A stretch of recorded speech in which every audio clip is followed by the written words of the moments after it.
है। भले तुम्हारे साथ एट्रोसिटी घटना हो जाए, आंदोलन हो जाए, तुम्हारे लिए नागपुर में लोग खड़े हैं। हम सैनिकों से यही आह्वान है कि तुम्हें डरना नहीं है। शिक्षित होंगे और समाज को इतना मजबूत करेंगे कि समाज के अंदर का हर एक व्यक्ति बाबा साहब के विचारों के लिए काम करे। निश्चित धारा ये है कि इस देश के एससी एसटी ओबीसी नंबर मांगते हैं और लोग सोचते हैं कि मशाल लेके क्यों दौड़ रहे हैं। जंगलों में दौड़ रहे हैं, लोगों के गांव से शहरों में दौड़ रहे हैं। कोई गांव खेड़े का व्यक्ति होगा जो 300 रुपये रोजी से काम पे जाता होगा, उसको शिक्षित होकर आगे बढ़ने की संकल्पना देना हमारे समाज के बुद्धिजीवी लोगों का काम है।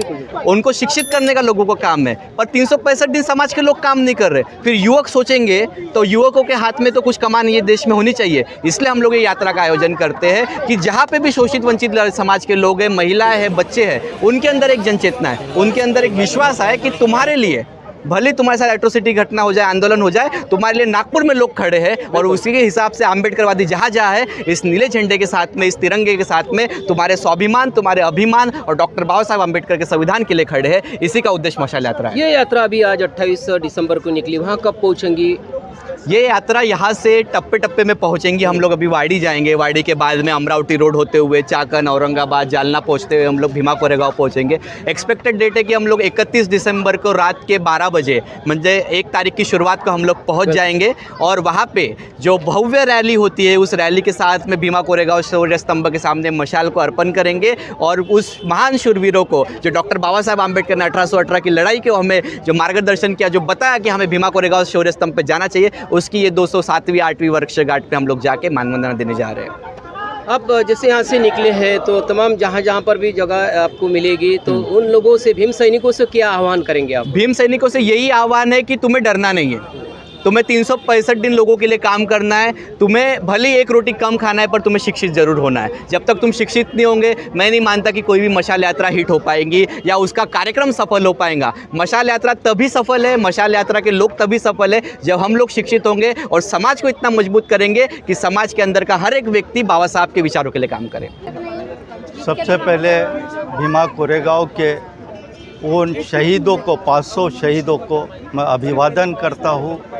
और आज दीक्षा भूमि जो बाबा साहब की कर्मभूमि है, धम्मभूमि है, इस धम्मभूमि से मयूर मेश्राम और उनके सहकारियों ने जो मशाल प्रज्वलित करके भीमा कोरेगांव तक वो 250 किलोमीटर रोज दौड़ के 4 दिन में वो 31 दिसंबर को वो भीमा कोरेगांव पे पहुंचने वाले हैं। रात दिन दौड़ के ये बाबा साहब के विचार उस मशाल के द्वारा लोगों के मन में प्रेरणा, लोगों के मन में प्रेरणा के स्वरूप में बाबा साहब के विचार पहुंचाने का वो काम इस मशाल के स्वरूप कर रहे हैं। और यहाँ से सभी भीम सैनिक उनके स्वागत के लिए यहाँ पे खड़े हैं। और मैं दीक्षा भूमि के ओर से उनका अभिवादन करता हूँ कि आज के ये नवा युवक बाबा साहब के विचार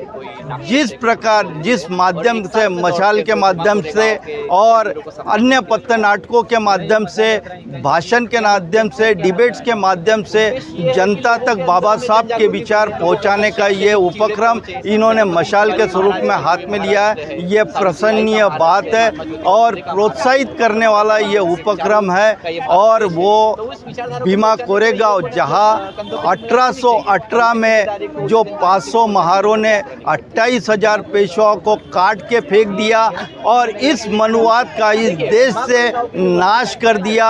और इस देश में जो बहुजन वर्ग जो था, जिनके गले में मटकी और पीठ में झाड़ू हुआ करता था, जिनको समाज में समानता नहीं थी, जिनको इस देश से बेघर करने का प्रावधान उस मनुस्मृति में पड़ा हुआ था, उसको नष्ट करने का काम उस 500 महारों ने किया, जिनके शौर्य गाथा पे अंग्रेजों ने एक स्मारक बनाए, जिस स्मारक को नमन करने के लिए बाबा साहब भी देश के किसी भी कोने में जब बाबा साहब रहते थे तो 1 जनवरी को भारत में पुनः इस भीमा कोरेगांव के स्तंभ को नमन करने के लिए बाबा साहब अवश्य वहाँ पहुँचते थे। और उन्हीं के संस्कारों को हमने अपने दिलों में रखा है और उन्हीं के पद चिन्हों पे आज भीम सैनिक भी उस भीमा कोरेगांव की ओर अपने विचारों को प्रकट करने के लिए और नमन करने के लिए हर साल उस भीमा शौर्य गाथा भीमा कोरेगांव उस स्तंभ को नमन करने के लिए पहुंचते हैं।